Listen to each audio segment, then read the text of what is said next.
All right, everyone, it's time to talk about the 2020 election again, with Joe Biden still leading in every single poll that's ever been conducted during the entirety of the Democratic primaries, again, including months and months where he hadn't even jumped in.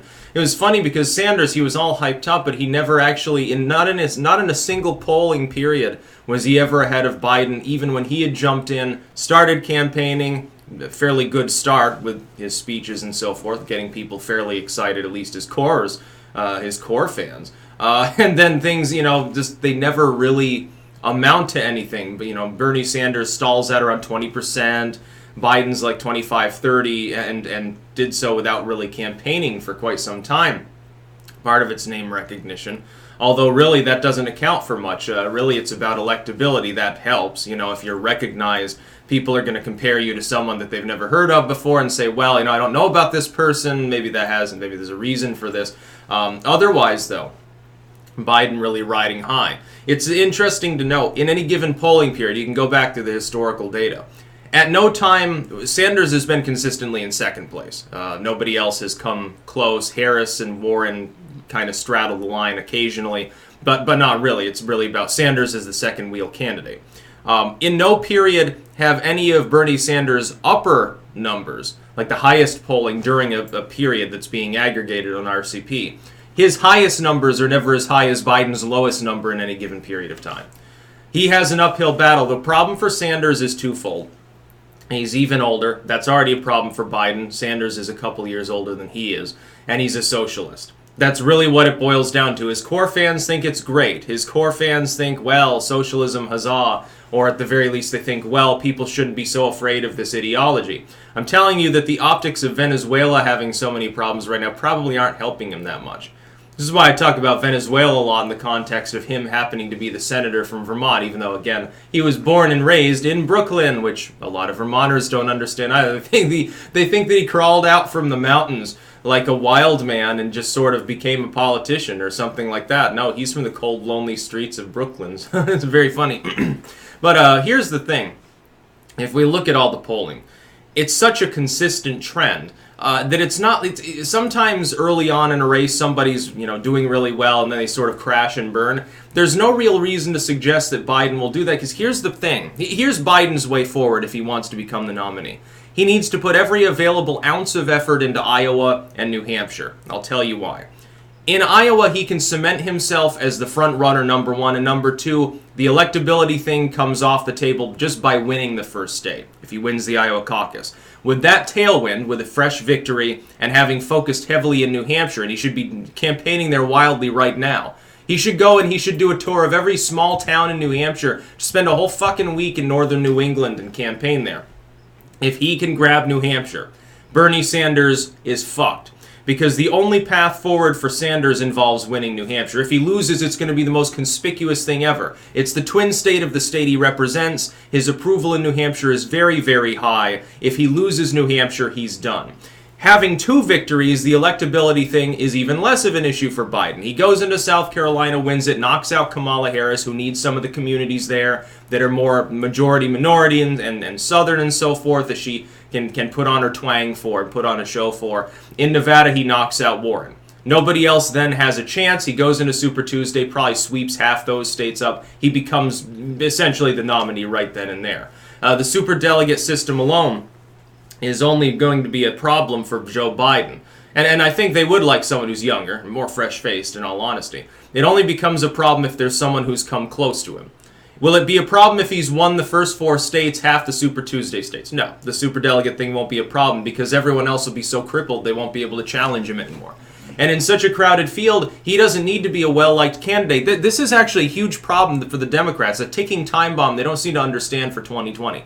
You've got such a packed field that Biden doesn't have to be popular. He doesn't have to be energizing anyone. He simply has to be seen as electable, and he simply has to have a core fan base of 20 or 30% of the party that actually does approve of him, generally speaking, which he does. He can win with that. Because by the end of Super Tuesday, when the field is probably half as thick as it is now, half the candidates have dropped out, who's going to gobble up all that extra support?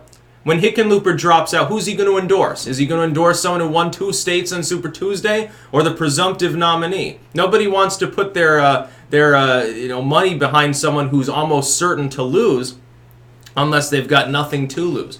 Some of them might grandstand on ideology. It'd be funny if Sanders felt snookered and ran an independent campaign. It almost looked like he was going to do that the last time around. It'll be very, very funny as well to see what happens when all of the AOC people end up having to endorse an old white neoliberal male who was a tough-on-crime liberal back in the 90s, sort of like a more conservative Al Gore. It's going to be very funny when Joe Biden gets the endorsement of an avowed socialist. It's going to be very funny when Joe Biden gets the endorsement of people who say it's the time of men is over, the time of breasts has come. It's going to be so funny watching the party implode because of the schismatic nature there. 20-30% of the party is not going to like Joe Biden at all. They might tolerate him, they might hold their nose, but that's not going to translate to high turnout. It's certainly, he's not even going to energize the core like the neoliberals or even the center-left business Dems. Most of them will probably end up voting for Trump anyway. The way things are going, the way the Democrats are going, further and further to the economic far left, they are becoming less and less palatable to that voting bloc.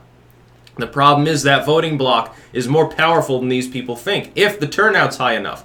Trump's already given them all sorts of shit. He's bending Mexico over backwards right now on trade tariffs. They're having talks. Everyone expected it to blow up in Trump's face, and he just wanders into it, and somehow it works out. Yet another victory looming on the horizon, potentially. They're talking about a new Cold War, a trade Cold War with China. What happens if a final deal happens and things go back to seeming calm? Oh, our markets will rise again. You know, wages will probably go up more. The stock market will soar. Everything will be great.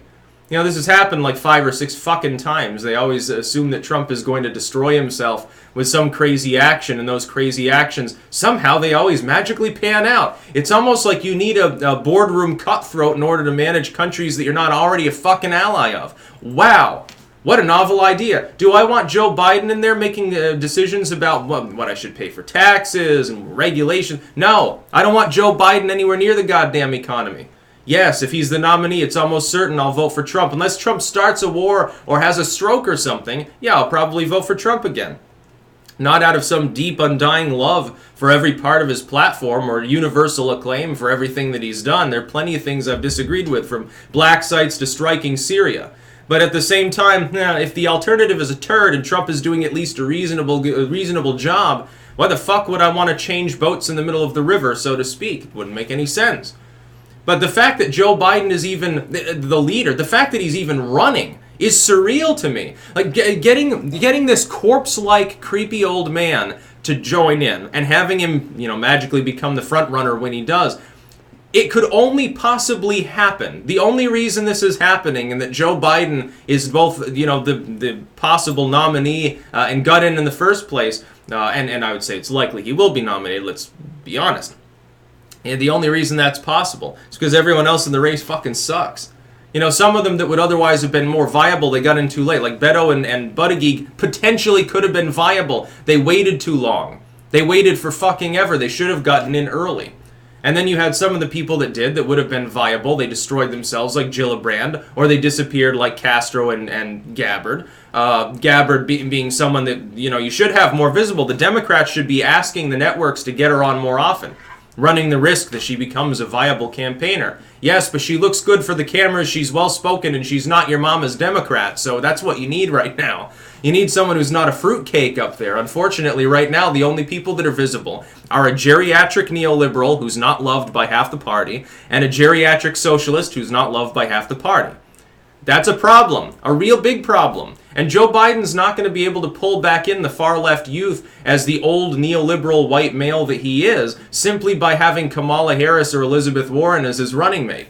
And probably be the former. Kamala Harris would definitely be the number one guess of who he would pick for his running mate.